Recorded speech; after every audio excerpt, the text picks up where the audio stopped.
طبعا هاي عندي دجاجة تطلع كيلو و100. نقعتها بخل أبيض وملح مدة ربع ساعة.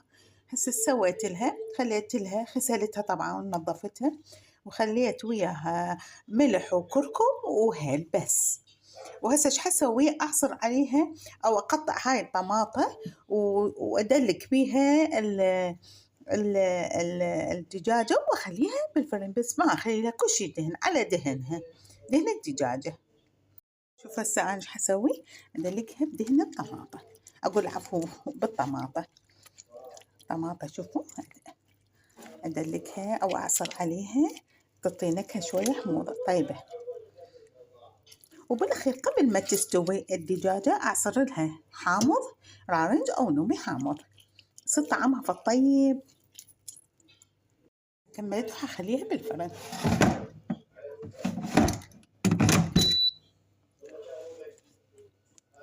هسه ايش عندنا؟ حنعلقه، أخليها على ساعة.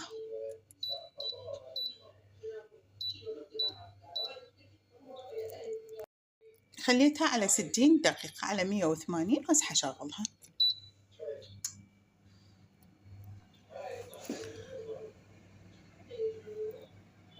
بعمل هذا الخل أني طبعا شوية خلون مو هواية.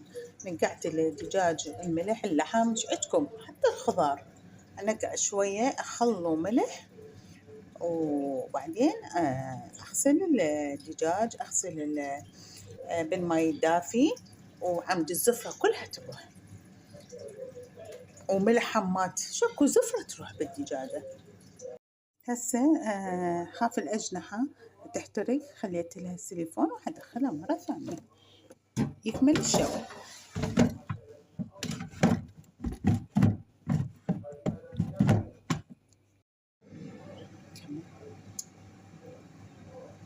خليت لها السيليفون عمود الأجنحة لتيبس ودا يكمل الشوي. هسه سويت قلبتها على الجهة الثانية على مود تستوي.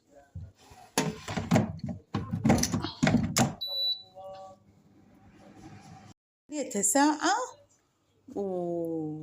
وخمس دقايق. هاي صارت الدجاجة، شوفوا شلون مشوية، شوف شلون ذبت دهنها كله. بس حطلعها بماعون أخليها ونتعشى، مكانكم خالي. ما خليت لها دهن، هي على دهنها.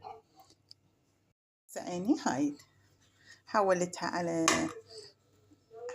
بماعون.